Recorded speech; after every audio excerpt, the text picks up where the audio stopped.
Quran diturunkan ke wilayah kedunguan ketika masyarakat Arab mengalami pensoliman karena otak tidak dikembangkan. Itu yang menyebabkan ayat pertama adalah baca. Kan itu isi pertama, dalil pertama dari Quran.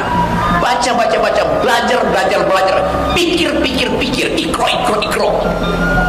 Bukan kerja.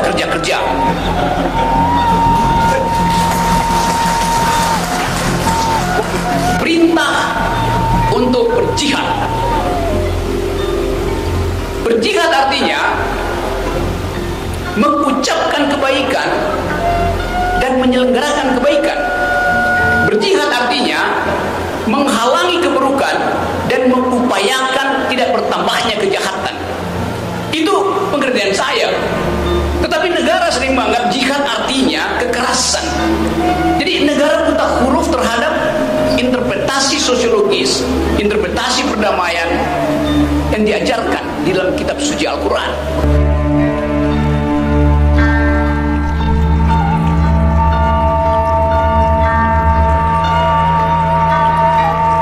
Saya di sini minoritas, sangat minoritas. Tapi saya ingat bahwa Nabi Muhammad menulis naskah traktat Madinah yang isinya adalah dalil tentang kesetaraan manusia, yang isinya adalah undangan persahabatan. Jadi sangat kontekstual yang diterangkan tadi oleh teman-teman, bahwa kita masuk di dalam upaya untuk merefleksikan gaya berpikir, gaya batin, gaya politik dari Nabi Muhammad. Jelas Nabi Muhammad adalah seorang politisi, jelas Nabi Muhammad adalah seorang negarawan, jelas Nabi Muhammad adalah pemimpin dunia, karena sesuatu yang diucapkan dari tahun abad ke-6, tahun 602 Masehi sampai sekarang, orang membaca kembali risalah sosiologis atau versi politik atau terjemahan hermeneutik dari ayat-ayat Quran, terutama tentang keadilan sosial. Sekarang ada keresahan di dunia ini, desain apa yang memungkinkan manusia hidup berdampingan dalam status keadilan sosial. Ada kapitalisme gagal, ada komunisme berbahaya. Orang masuk sekarang pada upaya untuk memikirkan jenis ekonomi, jenis transaksi sosial yang dasarnya adalah kesetaraan manusia. Orang pergi pada studi-studi baru tentang Islam, karena Islam adalah dokumen yang selesai, dokumen yang final, sebagai revelation, sebagai wahyu. Tidak ada interpretasi. Setelah itu, 1 tahun setelah meninggalnya Nabi, naskah itu selesai dan tidak ada interpretasi lain tuh. Jadi orang melihat betul bahwa secara tekstual Quran itu memuat secara sempurna, secara lengkap seluruh bayangan manusia tentang kehidupan pribadi, kehidupan dengan alam, kehidupan dengan akhirat, dan kehidupan bernegara. Jadi saya menganggap bahwa ini ada satu dokumen sosial yang jadi acuan ketika dunia mengalami fata morgana, mengalami ilusi tentang masa depan. Itu yang memungkinkan. Saya belajar filsafat Islam cukup lama, 5-6 tahun, dan sekarang masih baca tuh. Tapi yang unik pada kita adalah kalau kita mau refleksi tentang apa sebetulnya nilai kepemimpinan leadership dari Nabi Muhammad. Apa leadershipnya? Fakta pertama adalah kepemimpinan beliau terus menjadi model dari sepertiga umat manusia. Banyak sekali itu.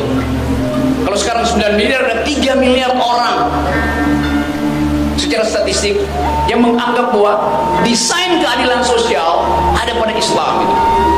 Kita punya Pancasila, tapi itu adalah kesepakatan kewarganegaraan yang interpretasinya masih macam-macam itu.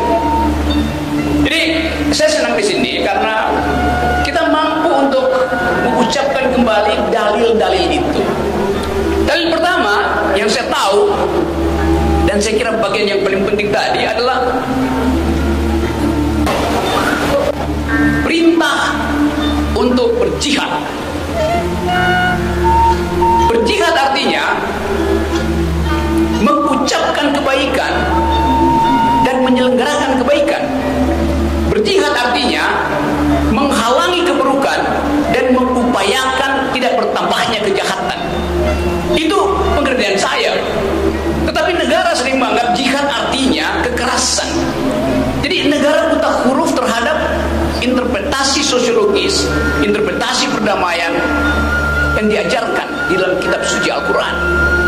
Saya membaca banyak verses itu. Kita sekarang ada dalam upaya untuk memahami bagaimana mungkin kitab itu diturunkan pada seseorang yang buta huruf. Bagaimana mungkin kitab itu diajarkan dan diterima oleh sepertiga bangsa manusia. Artinya ada sesuatu yang sakral dan ada sesuatu yang masuk akal di dalam uraian-uraian tekstual Quran. Nah, bagian yang masuk akal ini yang bisa kita persoalkan. Mempersoalkan artinya membaca secara serius supaya kita bisa ambil saripati keadilan, saripati kebenaran, dan saripati kejujuran. Tadi di meja itu saya sendirian mendengarkan bapak-bapak bicara pakai bahasa Aceh. Saya nggak ngerti bahasa Aceh, tapi saya mengerti bahasa tubuh dari 6 orang yang sedang bicara di depan saya. Bahasa tubuh kejujuran, bahasa tubuh keberanian, bahasa tubuh kebenaran. Itu dalil kepemimpinan yang seharusnya jujur, benar, berani. Itu yang kita mau bandingkan dengan keadaan sekarang. Tidak jujur, tidak benar, tidak berani. Kalau Nabi adalah pemimpin, terjemahannya dia adalah leader.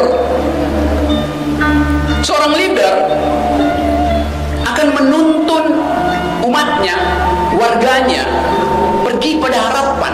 Itu namanya leader. Ada wahyu di depan yang kita upayakan diselenggarakan oleh seorang pemimpin. Di dalam sistem bernegara, wahyunya namanya konstitusi. Tetapi justru konstitusi itu yang sekarang sedang dipermainkan oleh seseorang untuk memperpanjang kekuasaannya. Jadi dari awal kita lihat bahwa kalau dia leader, dia paham bahwa tuntunan itu harus menghasilkan harapan. Kalau sekarang kepemimpinan politik kita nggak ada harapan, orang frustrasi di mana-mana itu. Kalau misalnya kita berpikir bahwa IKN itu adalah semacam upaya untuk memperlihatkan kemegahan bangsa, di situ akan ada perusakan lingkungan, di situ akan ada makhluk Tuhan yang akan disingkirkan demi menanam beton di IKN. Padahal doktrin Islam adalah pelihara, hormati semua makhluk.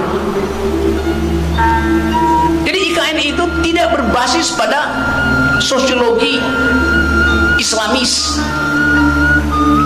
yang memerintahkan manusia untuk saling bersahabat, bahkan bersahabat dengan makhluk. Kalau kita perluas pembicaraan ini, kita kehilangan kemampuan untuk membaca masa depan karena seolah keadilan sosial itu terhalang oleh kita. Doktrin sosial Islam adalah kesetaraan manusia, bahkan kesetaraan antar makhluk, penghormatan antar makhluk. Kita diminta untuk berlaku dalam perspektif mencintai itu, bukan memusuhi. Yang terjadi sekarang adalah pertarungan politik sama dengan pertarungan suku, sama dengan pertarungan etnis. Saya pernah membaca kuliah, sebut aja kuliah, atau khutbah terakhir, khutbah Nabi Muhammad terakhir. Ketika beliau mengatakan bahwa orang Arab tidak lebih tinggi dari orang Yahudi, orang Yahudi tidak lebih tinggi dari orang Barat, kulit hitam tidak lebih buruk dari kulit putih tidak lebih indah dari kulit hitam. Hal yang itu diucapkan 1300 tahun yang lalu, yang baru dipahami oleh Perserikatan Bangsa-Bangsa setelah Perang Dunia Kedua. Islam mendahului kesetaraan manusia. Nabi Muhammad dalam perspektif itu bukan seorang rasis pasti. Orang Aceh tidak lebih tinggi dari orang Jawa tidak boleh menganggap lebih tinggi dari orang Papua. Itu ajaran Islam. Itu kesetaraan manusia. Itu khutbah terakhir dari Nabi Muhammad. Saya mengingatkan itu pada para pemimpin untuk pergi kembali pada moral code dari hal-hal yang sifatnya teologis, yang hanya mungkin dipahami kalau orang punya kecerdasan, orang punya akal sehat.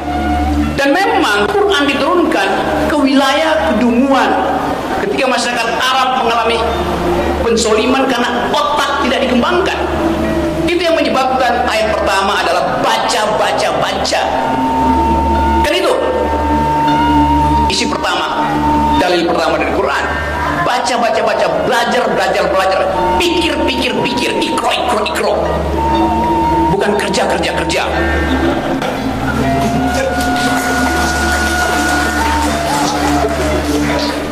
Jadi kalau kita memakai paradigma itu, bagian sosiologis, tentu saya tidak bisa bicara bagian akidah, bagian teologis, tapi saya paham sosiologi Islam.